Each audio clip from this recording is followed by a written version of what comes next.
Hello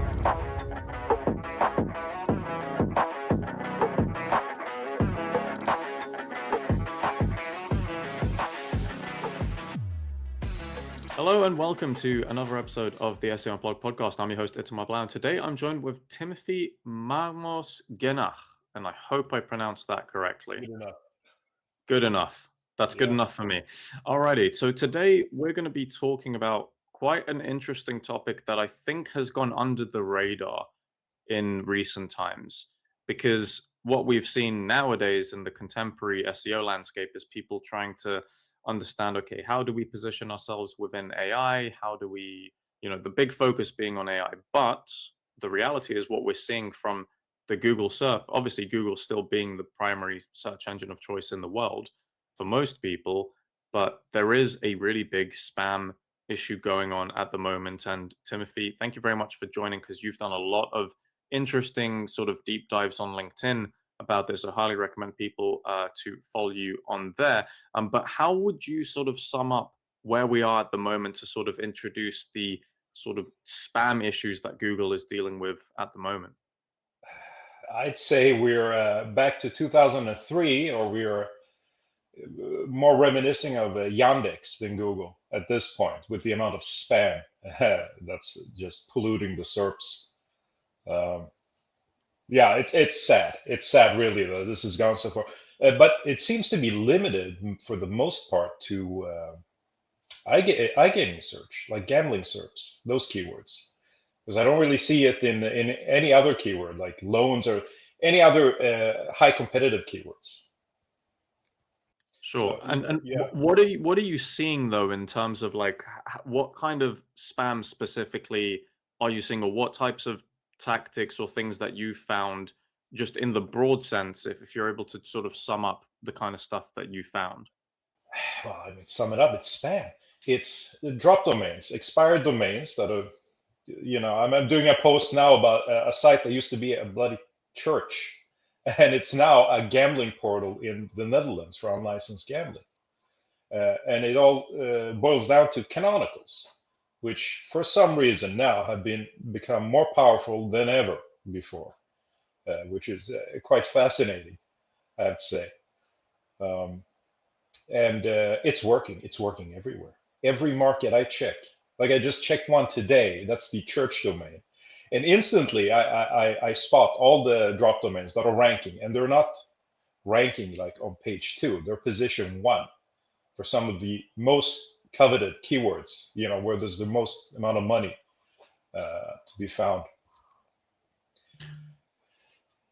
Yeah, and so you mentioned canonicals, but obviously canonicals, in theory, it's used as a hint, not as a directive for Google. But are you seeing actually that in instances where people are buying expired domains, setting up a canonical to a separate website that sort of contains maybe all of the gambling content or whatever it is that sort of from what you've seen, Google seems to be using that as a directive more often than not in that sense? Yeah, I mean, it seems to be working like almost every time. Uh, Now, I don't know if you can force Google to accept the canonical, but it kind of feels that way. So, with my, let's say, research, not every drop domain works for some reason. And I've checked, 300 of them all through this link network I found. And there seems to be either I'm missing something, or there's a random element here to this strategy. Like, some domains will not work no matter what you do, but some domains will work amazingly well. And so what usually happens is they spam it with these low quality, horrible links that shouldn't work anymore, but they do, to kind of flip the topical authority. So you have a church site that now has an additional 5,000 referring domains, all pushing that gambling keyword. And so what I usually see is that domain will rank for a little bit and then will die, because, of course, Google catches up. But when you canonical it to basically an identical copy of the site you just created, the church site, there's a delay between passing the penalty over to the new domain. So it gets like unfiltered and instantly ranks for, up to 2 weeks. I've seen it rank even. After which it dies, but then you just canonical a new domain and it works again. So forget about, gray hat SEO, which is what I used to do, with spending years building authority on a domain name, when you can just snap a domain name for $1,000, $10,000, and then canonical it. It's ridiculous in my opinion, but Sure. But these tactics, let's say, right, they're not necessarily new. So is it just the case that we're seeing things crop up more prominently now when maybe there's a different, let's say, focus in terms of how the engineering side or the quality raters at Google, for example, are and what they're focusing on within different regions? Are you seeing any particular regions being more effective? Is this something that you've seen in the US market, the UK? Is it particular areas in yes, Europe? Where have you been seeing this stuff? every market for gambling. I don't check every keyword, of course, Mhm. but I do check loans, and that's a high competitive keyword with a lot of money, and I don't see this kind of spam there. And to go back to your original question there, yeah, this is old school stuff.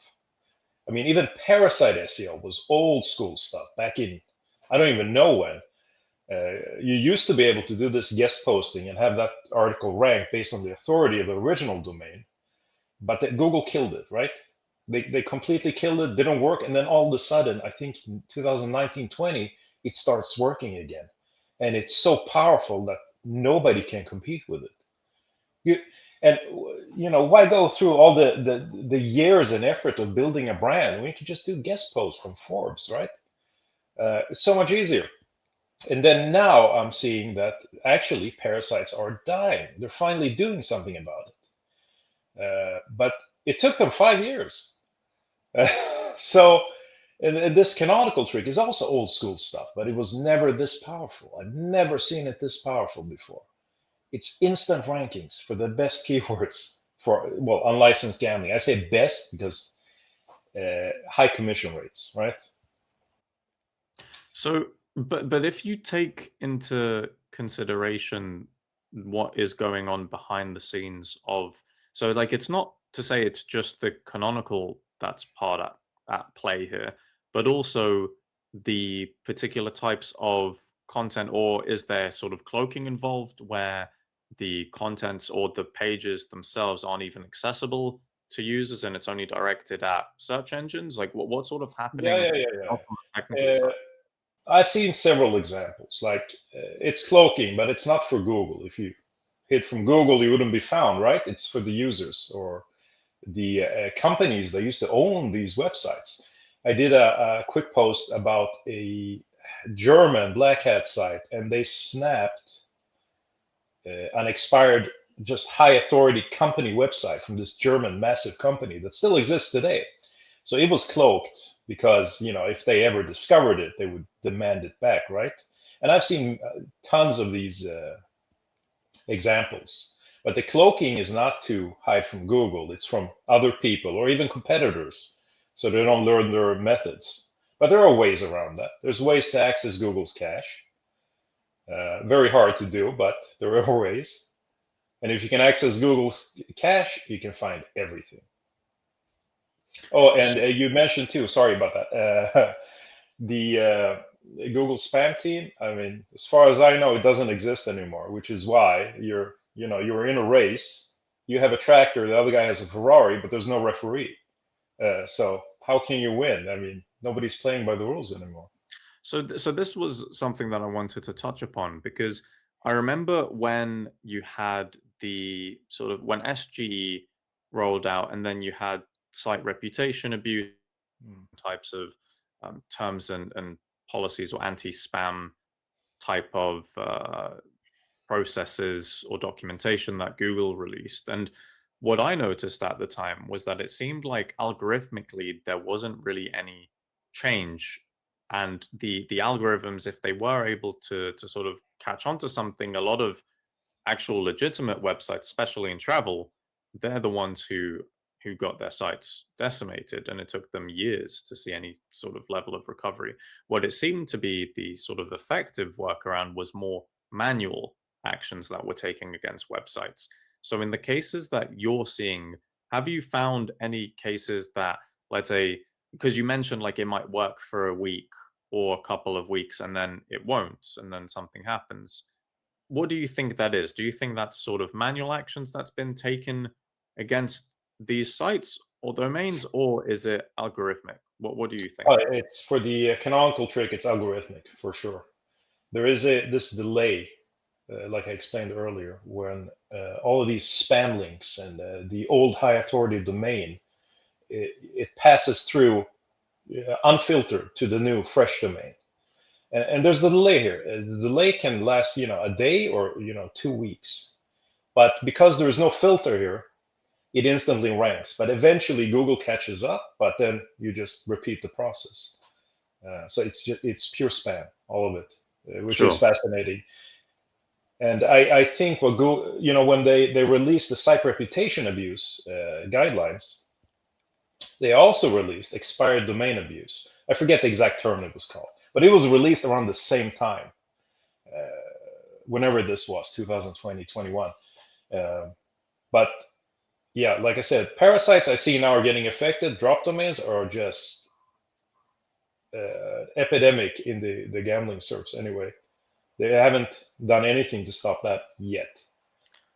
And do you see any of this trickling through to AI platforms, AI assistants, in terms of, well, we understand that a lot of these platforms are using whether it's Google or Bing's search index to make searches or run searches in real time.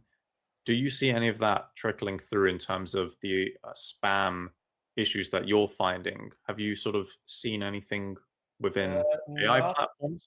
not markets I check, and I'm not really big into AI yet, like everyone else is. So I haven't investigated it too much yet. But hey, maybe down the line I'll be seeing some spam there too.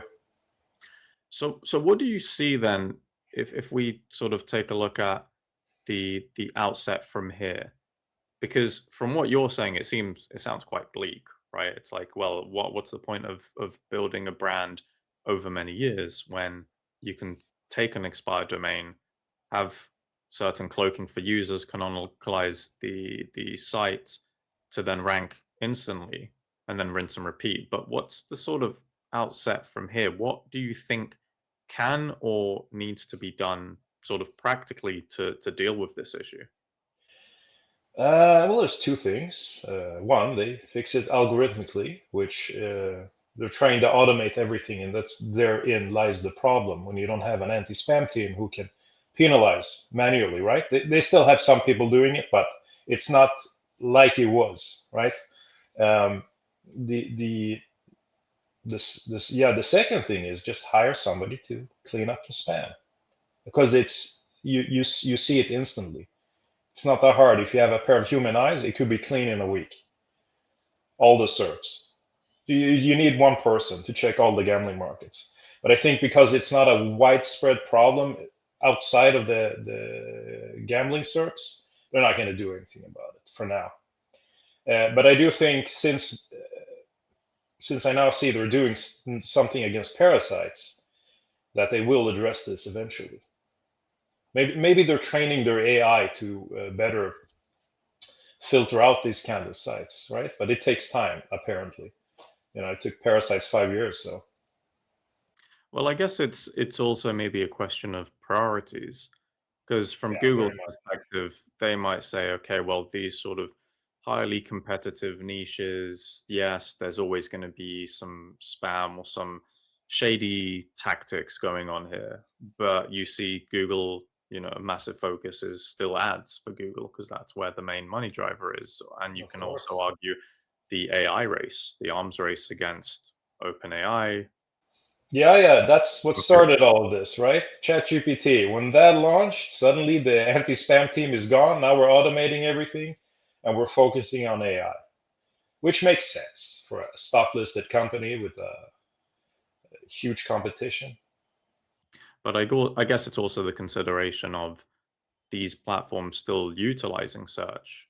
And when it does come to the manipulation side of things, and I've had loads of conversations with people who are very much into the AI space at the moment, and they're doing so much testing. They read documentation, they create their own models, they test, and there are things that sort of they see time and time again can sort of help influence models or help to build consensus, or whether that's through pre-training or however these models work. But then you take into consideration, well, if the future is going towards these systems where users are naturally going to be less and less critical, because they will assume that, well, the AI is going to give a personalized answer, so they're going to take what it says for fact, right? And then with the Dangerous. spam issues on the Google search side, it's almost like if that gets then pulled in through, then you're going to get users who are not going to second guess any type of spam results they see because they won't know any better, right? Yeah, yeah, yeah. Maybe it's because I'm an SEO and I'm paranoid by nature, but I always double check. Yeah, you don't read an article and just believe the facts there. You double check it, right? And yeah, and that is the danger, like you said. People just assume that's correct. For Um, sure. And I think the sort of way that you summed it up in terms of like what should we do now, it's like, okay, algorithmically, yes, things can be fixed, and I do think that algorithmic fixes are effective at scale, but of course you have to fine tune and you have to be very careful with how you apply it. But of course, having people, actual people, to be able to check and sift through different types of results and make changes quite quickly on the SERPs is going to be important as well. And I think also, like I said, for people earlier at the start of the episode, to follow you on LinkedIn, because you do post a lot of thank case you. studies about this stuff as well. So as new types of examples show up, the ones that you can share, you obviously do, right, Hmm. on that platform. So I guess where is it that people can sort of find you to reach out? Is it mainly LinkedIn, or just let the people know? Yeah, it's LinkedIn. Timothy Malmros Genach. You'll probably find me. It's an open profile, so anyone can connect. Happy to. Yeah, I just want to say one more thing with the regards to spam. One person can clean it up in a week, all of it. That's how easy it is to fix. If Google hired me now to do it, I would do it for free, and in 1 week it would be clean, and we wouldn't have this problem. I Every feel like keyword. I feel like because you mentioned the word free, there's the chances of you getting some DMs will be quite high, I would imagine. But of course, like you say, like it is something that needs to be fixed, as you say, can be fixed. Yeah, So yeah, Google, anyone out there at Google who's listening, you know what to do. yeah, John, hit me up. John Mueller, that is. I'm sure Awesome. they're aware of the problem, but they're trying to fix it algorithmically, which apparently takes a lot of time. I'm sure it does, but hey, I think there's definitely, you and I and a lot of people out there know that there are things that can be done, should be done, and it's just a matter of doing and executing. So Yeah, yeah, I think we'll leave it at that. But Timothy, thank you so much for your time today to talk through the Google spam issues that we're seeing currently in the contemporary AI-driven search landscape. But obviously, can't rule out that there are some old school types of shady tactics that still work. So thank you very much for joining me. thank you. And My pleasure. yeah, for everyone listening out there as well, as always, we will see you in the next episode.